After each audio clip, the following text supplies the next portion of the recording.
For today's 5-minute psychology, why the responsible child is usually the most damaged.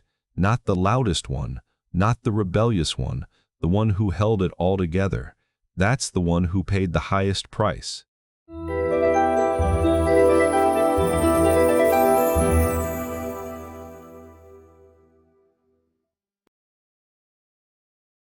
The most damaged person in the family is usually the one who looks the most put together. You were the one who read the room before anyone spoke. The one who mediated, de-escalated, or disappeared when the tension got too thick. Teachers praised you. Other parents called you an old soul. Everyone thought you were fine. That was the damage. Looking fine became your full-time job. You weren't calm. You were vigilant. You weren't mature. You were surviving. And no one checked on you because you were too good at making it look easy. The responsible child doesn't escape the chaos. They absorb it. And because they never break down visibly, no one ever thinks to ask if they need help. That child didn't grow up strong. They grew up invisible. Your nervous system kept a record of everything your family pretended wasn't happening. Bessel van der Kolk, the trauma researcher behind The Body Keeps the Score, found that children in unpredictable environments don't just adapt emotionally. Their nervous system physically rewires. The brain prioritizes threat detection over development. When the home is chaotic, volatile, or emotionally absent, the child's brain skips the stages that require play, mess, safe failure, and selfishness. Instead, it learns to manage adult emotions, predict adult behavior, and suppress its own needs. The result isn't resilience. It's a person who functions perfectly and feels nothing. You weren't broken. Your brain did what it had to. The damage is that it never got the signal to stop. The program is still running, and it's still costing you. The damage isn't that you grew up too fast. It's what you came to believe about yourself.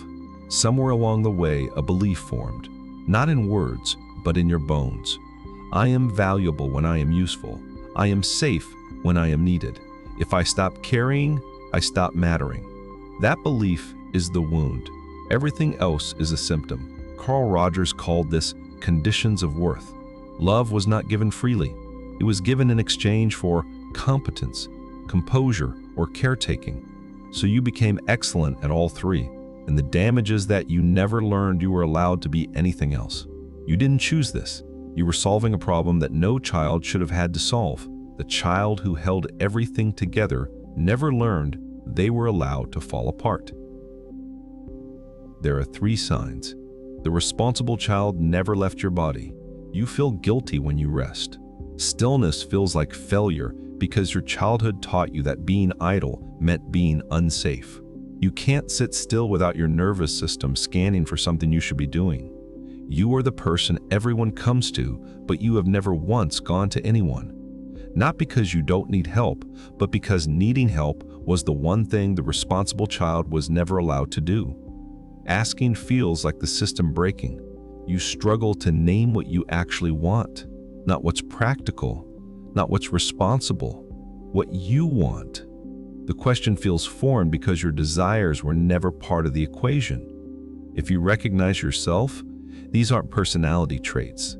They're damage from a childhood that ended before it started. The emergency is over. You're allowed to put it down now. The next time someone asks for your help and you feel the automatic yes forming, pause. Ask one question: do I want to do this, or do I just feel like I'm supposed to? If the answer is supposed to, practice saying, not this time. No explanation, no replacement solution, just not this time. That sentence is the first time the responsible child has ever been given a choice. The responsible child earned the right to rest. Not by doing more, but by finally recognizing that the emergency they were built for is over. You can stop earning your place in every room. You were always allowed to just be in it. You were never too much. You were a child carrying what the adults in the room refused to.